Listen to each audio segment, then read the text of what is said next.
Nova, your credit card was declined. The voice on the phone belonged to the boutique manager, Evalleta Garcia, and she sounded confused. I stood in my kitchen, holding my phone, the afternoon light cutting through the window in sharp angles. My hands went cold. "That's impossible," I said. The manager continued. "A woman was trying to purchase a Valentino dress. She had your card, your ID, and she looked exactly like the photo. She's still here." My breath caught. I wasn't at the boutique. I was home. I'd been home all morning. The pieces didn't fit. I'd hired Leora Klein as my house cleaner 3 months ago through a reputable agency. She came twice a week, Tuesday and Friday afternoons, always professional, always quiet. She had references. Background check passed. I'd never had reason to doubt her. But now, standing in my kitchen with my phone pressed to my ear, something fundamental shifted. The boutique manager was saying my card had been used at that location 45 minutes ago. I checked my purse. My wallet sat in the kitchen drawer where I always kept it. My credit cards were there. All of them, including the one the woman at the boutique had just tried to use. I drove to the boutique in 20 minutes. I didn't call ahead. I didn't warn anyone. The manager, Evalleta, met me at the entrance with the woman standing behind her. My stomach lurched. The resemblance was striking. Not identical, but close enough that in dim lighting, someone might not look twice. She had my coloring, my build, similar bone structure. She wore a cream-colored blazer I didn't recognize, but something about it nagged at me. The woman's face went pale when she saw me. "I can explain," she said, but Evalleta was already handing me my credit card. The woman bolted. She moved fast, pushing past both of us and running toward the parking lot. I followed without thinking. My legs carried me forward before my mind caught up. She reached a silver sedan and fumbled with the keys. I grabbed her arm just as she pulled the door open. We struggled for maybe 10 seconds before she wrenched free and drove away, tires squealing against the asphalt. I stood there breathing hard, my heart hammering in my ribs. The license plate was partially obscured by mud, but I caught enough of it to write down. I called the police from the parking lot. The officer who arrived took my statement with the kind of patient expression that suggested he didn't believe much of it. A woman using my card. A woman who looked like me. A woman who'd fled when confronted. It sounded like a story someone would make up. The police ran the license plate. It came back to a rental company. The rental had been taken out 3 days ago using a fake name and a fraudulent driver's license. They filed a report. They suggested I call my bank to freeze my accounts. They recommended I change my locks. But none of it explained the most unsettling question. How had Leora obtained my credit card information? How had she gotten access to my ID? I went home and went through my things methodically. My bedroom first, my closet. I opened the doors and stared at my clothes hanging in neat rows. Everything appeared normal. Everything appeared exactly as I'd left it. But as I ran my hands across the fabrics, I noticed something. The hangers were slightly different than I remembered. Some of my favorite pieces, a black silk blouse, a pair of designer jeans, a cashmere sweater, hung at different angles than they should have. The wrinkles in the fabric suggested they'd been worn and returned, hastily rehung.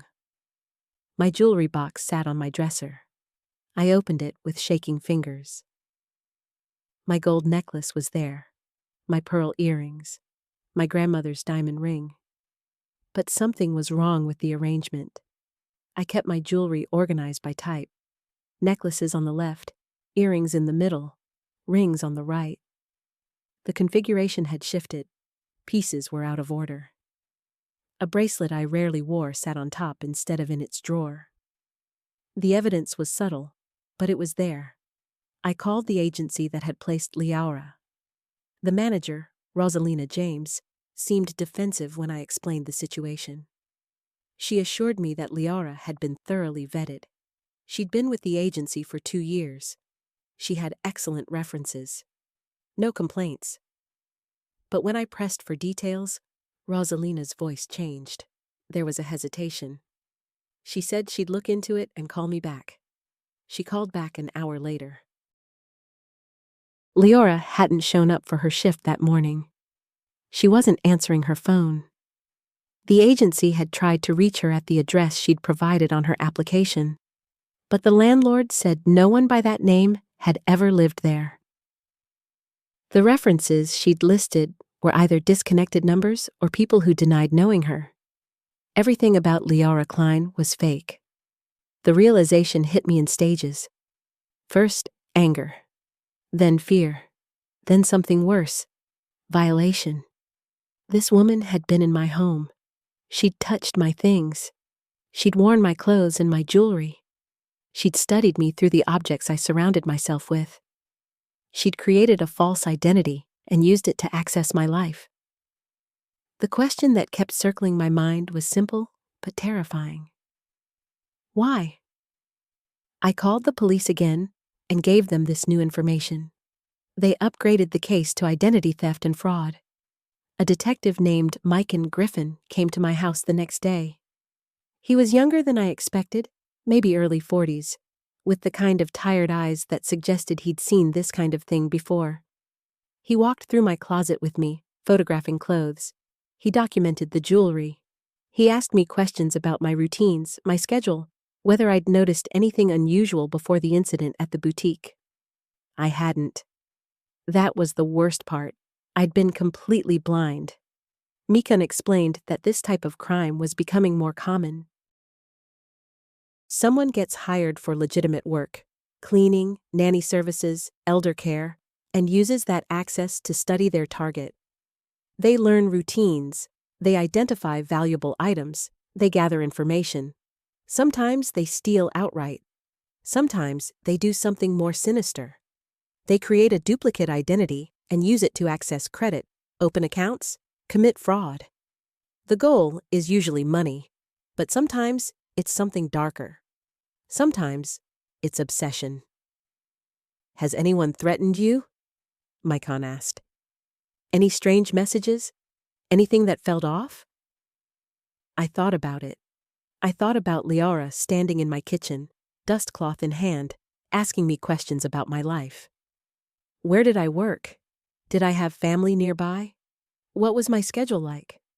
I'd answered casually, not thinking anything of it. People made conversation. It was normal. No, I said. Nothing like that. But that wasn't entirely true. There had been small things. Once, I'd come home early and found Liara in my bedroom. She'd said she was cleaning. Another time, I'd noticed my bathroom drawers had been rearranged. I'd assumed I'd done it myself and forgotten. A third time, I'd found my laptop open to my email inbox. Liara had said she'd accidentally bumped it while dusting. I'd accepted each explanation without question because I'd had no reason not to. Mikan took photographs of everything. He collected samples of fabric from my closet. He documented the jewelry. He asked for security footage if I had any. I didn't. My house had never seemed like the kind of place that needed surveillance. I lived in a quiet neighborhood. I'd never been afraid before. The investigation moved slowly. Days passed. The police couldn't locate Liara. The rental car had been abandoned at a parking garage downtown, wiped clean of fingerprints. The fake driver's license led nowhere. The credit card fraud was minimal, just that one attempted purchase at the boutique. But it was enough to establish a pattern. Whoever she was careful. She was methodical. She was smart. I changed my locks. I installed a security system. I froze my credit with all 3 bureaus. I contacted my bank and had them flag my account for suspicious activity. I did everything the police and the financial advisors suggested, but none of it made me feel safe. Every time I went into my closet, I felt her presence. Every time I opened my jewelry box, I wondered what else she'd touched, what else she'd studied, what else she'd learned about me. 2 weeks after the incident at the boutique, I received a package. It was delivered to my front door, no return address, wrapped in plain brown paper. My name was written on it in handwriting I didn't recognize.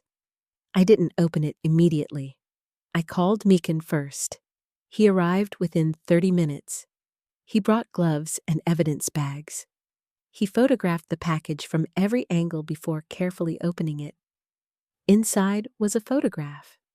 It was me, taken from inside my own home. I was sitting at my kitchen table, reading a book, completely unaware I was being photographed. The image had been taken from the doorway to the kitchen, from a position where someone standing in the hallway could see me. There was a note attached. It read, "You have something I need. I'll be in touch." That's when the investigation shifted. This wasn't just identity theft anymore. This was stalking. This was surveillance. This was a threat. Micon brought in additional resources. They pulled security footage from the surrounding neighborhood. They checked traffic cameras. They interviewed neighbors to see if anyone had noticed unusual activity. They obtained a warrant to search Leora's known associates, though they still hadn't located her. The photograph terrified me more than anything else. It meant she'd been documenting me, studying me, planning something. The note was vague enough to be threatening, without being explicit enough to constitute a direct threat. "You have something I need." What did I have that she wanted? Money? Access? Revenge for something I'd never done? I started sleeping with my bedroom door locked. I kept my phone on my nightstand with 911 pre-dialed. I checked my locks 3 times before bed. I stopped going out alone. I asked my sister, Carrara Anderson, to stay with me for a few days. She was 5 years younger, lived 2 hours away, but she came immediately when I called. She brought her overnight bag and a grim expression that suggested she understood how serious this was. Carrara walked through my house with me, looking at everything with fresh eyes. She pointed out things I'd stopped noticing: a window latch that was slightly loose, a door frame that showed signs of being forced, a heating vent in my bedroom closet that had been tampered with. The vent cover was slightly askew. When we removed it, we found a small camera inside. It was state-of-the-art, the kind that could stream video to a phone or computer, the kind that could record everything. I called Micon immediately. He came back with a forensics team. They documented the camera, photographed the vent, took samples of everything. They found 2 more cameras, one in my bathroom, hidden in a decorative basket, and one in my bedroom, concealed in a bookshelf.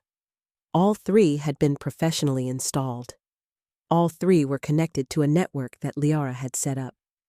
The realization was suffocating. She hadn't just been in my home. She'd been watching me. In my most private moments, in my bedroom, in my bathroom. She'd been documenting my life in intimate detail. The violation was so complete, so thorough, that I couldn't breathe for several minutes. Carrara held me while I shook. Micon explained that the cameras had been installed approximately 2 months ago, roughly 1 month after Leora started working for me. The footage had been stored on a cloud server, but the server had been wiped clean. There was no record of what she'd recorded or what she'd done with the footage, but the server logs showed that the account had been accessed multiple times, sometimes from locations across the city, sometimes from locations out of state. She wasn't alone. That was the implication, though Meekin didn't say it directly. Someone else had access to the footage. Someone else was involved. The investigation expanded. They brought in the FBI. They obtained warrants to access Leora's financial records, her phone records, her digital footprint. They discovered that Leora Klein wasn't just one person. It was a name used by multiple individuals, part of a larger operation. The operation was sophisticated. The cleaning agency was real, but it had been infiltrated. Several cleaners working for them were part of the scheme. They'd been hired specifically to gain access to homes. They documented valuable items. They identified vulnerable targets. They installed surveillance equipment. They gathered information that was then sold to other criminals, burglars, identity thieves, people who specialized in targeting wealthy individuals. I wasn't the only victim. The FBI found at least 17 other homes that had been targeted the same way. 17 other people who'd had their privacy violated, their homes invaded, their lives documented without consent. The scale of it was staggering. The coordination was terrifying. But there was something else. Something more personal. When the FBI accessed Leora's phone records, they found something that made Meekin's expression change. He came to my house to tell me in person. He sat in my living room, and he told me that the cameras in my home hadn't just been recording. They'd been streaming. The footage had been going somewhere specific. To my ex-husband, to Daniel Hoffman. The name hit me like a physical blow. Daniel and I had been divorced for 6 years. The split had been contentious. He'd wanted to maintain control over my finances, my decisions, my life. I'd wanted freedom. The divorce had been ugly. He'd fought me on everything: the house, the car, the retirement accounts. He'd hired expensive lawyers. He'd dragged the process out for 2 years. In the end, I'd gotten the house and a settlement, but the emotional toll had been significant. After the divorce, Daniel had remarried. He'd moved to another state. I'd tried to move on. I'd built a new life. I'd made new friends. I'd filled my days with work and hobbies and the simple pleasure of not being controlled anymore.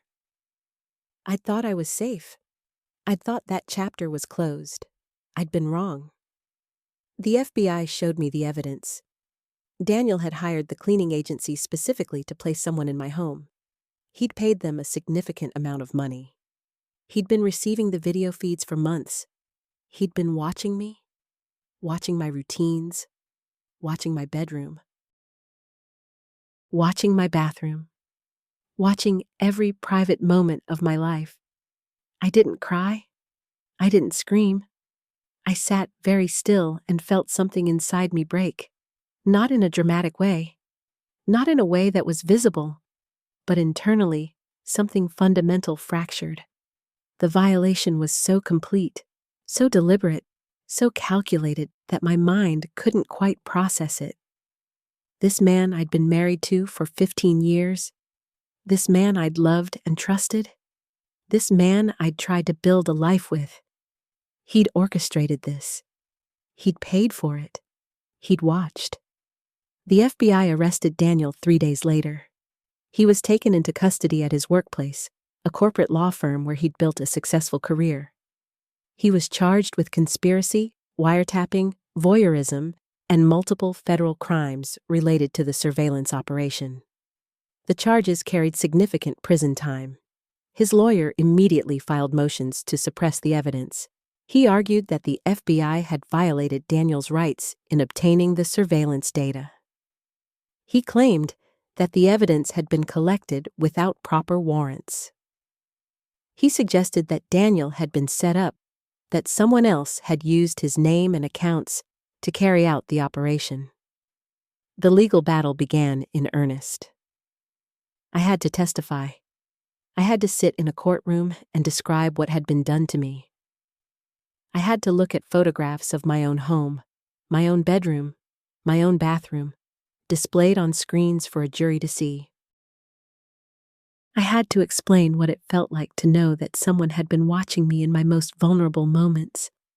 I had to describe the violation, the fear, the ongoing trauma. Daniel sat at the defense table with his lawyer, and he didn't look at me. Not once during my testimony. Not when I described finding the cameras. Not when I explained the emotional impact. Not when I talked about how I couldn't sleep without checking my locks multiple times. He stared at his hands and let his lawyer do the talking. The trial lasted 3 weeks. The prosecution presented the evidence methodically. The FBI testified about the surveillance equipment. The cleaning agency owner testified about being pressured to place employees in specific homes. Other victims testified about their experiences. The digital forensics expert testified about the cloud servers and the data trails. The defense argued that the evidence was circumstantial. They suggested that someone else could have used Daniel's accounts. They claimed that the surveillance operation was unrelated to Daniel's divorce from me. They presented character witnesses who testified that Daniel was a good man, a devoted father to his children from his current marriage, a respected member of the community. The jury deliberated for 4 days. I waited in a coffee shop near the courthouse, unable to sit still, unable to focus on anything. Carrara sat with me. We didn't talk much. There wasn't much to say.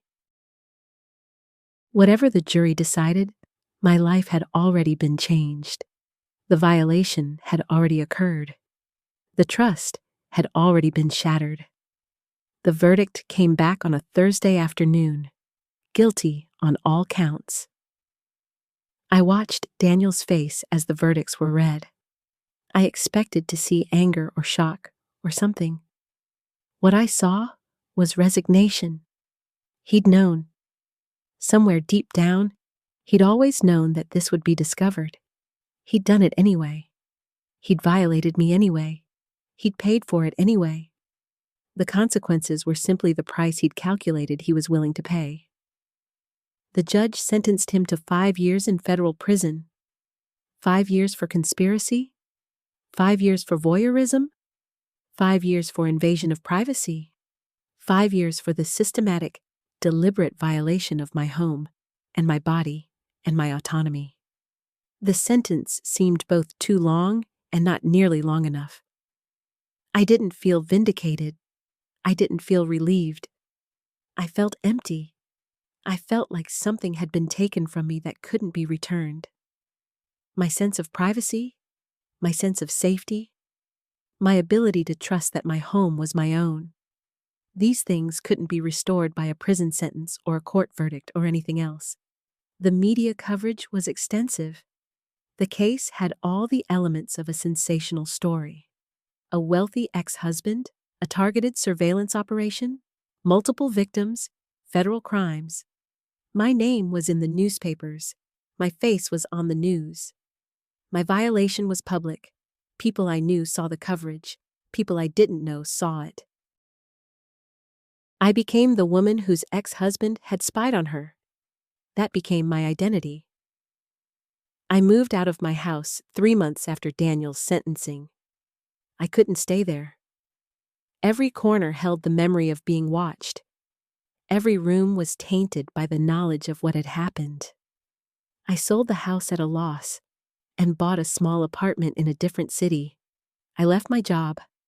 I left my community. I tried to disappear. But disappearing isn't really possible in the modern world. The internet remembers. People remember. I carried the violation with me wherever I went. The civil lawsuit came next. I sued Daniel for damages. My lawyer argued for compensation based on the invasion of privacy, the emotional distress, the cost of the security system, and the therapy I'd needed. Daniel's lawyer fought every claim. They argued that the damages were speculative. They claimed that I couldn't prove the full extent of the harm. They suggested that I was exaggerating my suffering for financial gain. The case went to mediation. Daniel offered a settlement. It was substantial enough to be meaningful, but not so large that it constituted an admission of guilt. My lawyer advised me to take it. She said that going to trial would be emotionally grueling and the outcome uncertain. She said that a settlement was the pragmatic choice. I took the settlement. The money went into an account, and I tried not to think about what it represented. It wasn't compensation. It was a price tag on my violation. It was Daniel's way of saying, "Here's what I'm willing to pay to make this go away." Except it didn't go away. It never went away. The therapy helped.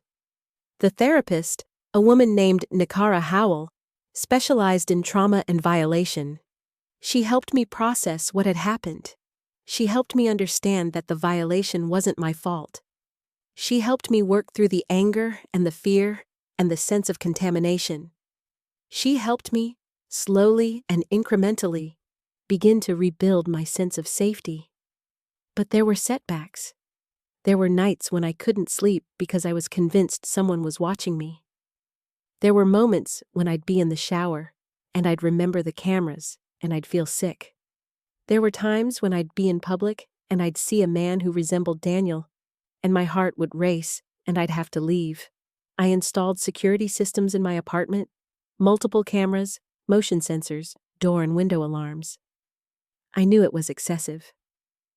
My therapist gently pointed out that the systems were a form of hypervigilance, a way of trying to regain control. But I couldn't help it. I needed to know that I was safe. I needed to know that no one was watching me. 1 year after Daniel's sentencing, I received a letter. It was from him. He was writing from a federal prison in a state I'd never visited. The letter was handwritten, his familiar script on prison stationery. I almost threw it away without reading it. Part of me wanted to burn it unopened. But another part of me needed to know what he had to say. The letter was an apology. He wrote about his anger after the divorce. He wrote about feeling like he'd lost control over his life. He wrote about the need to maintain some connection to me, some way of knowing what I was doing. He wrote about how the surveillance had started as a way to monitor whether I was seeing someone else, whether I was planning to move away, whether I was trying to keep his children from him. It had escalated from there. He wrote that he understood the violation.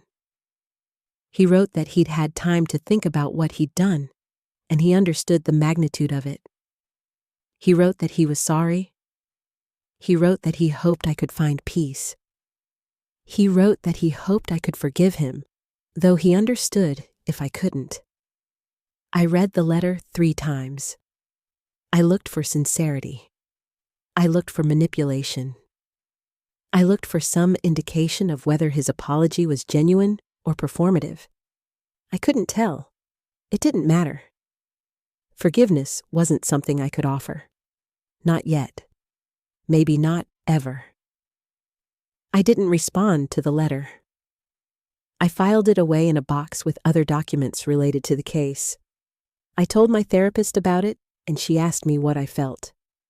I told her that I felt nothing. That wasn't entirely true. I felt something, but it was complicated and contradictory, and I couldn't articulate it. 2 years after Daniel's arrest, I was finally able to go a full week without thinking about the surveillance. Then a full month, then longer stretches of time where the violation wasn't at the forefront of my mind. I was healing, incrementally and unevenly, but I was healing. I started dating again. It was terrifying at first. I had to tell my dates about what had happened. I had to explain the violation and the lawsuit and the prison sentence. Some men disappeared after that conversation. Others tried to be supportive, but couldn't quite hide their discomfort. Eventually, I met someone who listened without judgment and didn't try to fix me or minimize what I'd experienced. His name was Jackson Schultz. He was a teacher, kind and patient, and genuinely interested in my life and my healing. He didn't push me to move faster than I was comfortable moving. He understood when I needed to check my locks or verify that my security system was armed. He understood that trust wasn't something I could give easily anymore. 3 years after Daniel's arrest, Jackson proposed. We got married in a small ceremony with just close friends and family. Karaara was my maid of honor. We didn't have a big celebration. We didn't invite many people. We kept it intimate and quiet. I wore a simple dress, not the kind of elaborate gown I'd always imagined wearing at my wedding. Elaborate things felt dangerous now. They attracted attention. They made me visible. The marriage was good. It wasn't perfect. I still had moments of panic. I still had nightmares. I still struggled with trust. But Jackson was patient, and I was trying. And together, we built something solid. Daniel was released from prison after serving 4 years. He'd gotten time off for good behavior. He moved to a different state, far away from me. He got a job at a smaller law firm. He remarried again. He built a new life. I tried not to think about him. Mostly, I succeeded. But the violation never fully left me.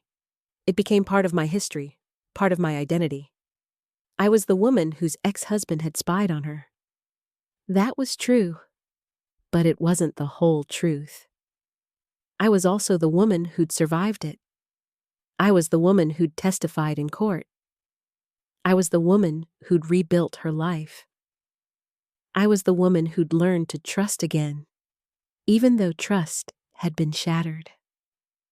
The other victims from Daniel's case reached out to me over the years. We formed a support group. We met monthly, sometimes virtually, sometimes in person. We talked about our experiences and our healing and our ongoing struggles. We supported each other through anniversaries of the violations and through setbacks and through moments of progress.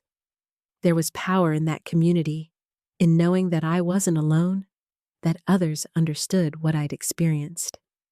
The cleaning agency was shut down by the FBI. The owner, Rosalina James, was convicted of conspiracy and served 18 months in prison. Several of the cleaners who'd been part of the operation received shorter sentences. The operation that had targeted 17 homes was completely dismantled. I sometimes wondered what would have happened if I'd never received that call from the boutique manager. If Leora hadn't tried to use my credit card. If the fraud attempt hadn't been discovered. How long would the surveillance have continued? What else might Daniel have done? The thought was terrifying, so I tried not to dwell on it. Years passed. Jackson and I moved to a house in a quiet neighborhood. I still had security cameras, but they were less obsessive now. I still checked my locks before bed, but it wasn't compulsive anymore. I still had moments of panic, but they were less frequent and less intense. I was building a life that didn't revolve around the violation. I was becoming more than what had happened to me. But I never forgot. I never fully let go of the hypervigilance. I never completely stopped wondering if someone was watching. The violation had left a mark that couldn't be erased, only managed. And I'd learned to live with that mark. I'd learned to function despite it. I'd learned to find joy and peace and love despite the knowledge that my privacy could be invaded, that my trust could be betrayed, that my home could become a prison. The legal system had done what it could. Daniel was in prison. The operation was shut down. The victims were compensated. Justice, such as it was, had been served. But justice didn't restore what had been taken. Justice didn't make me feel safe again. Justice didn't erase the memory of those cameras or the knowledge of being watched. What helped was time.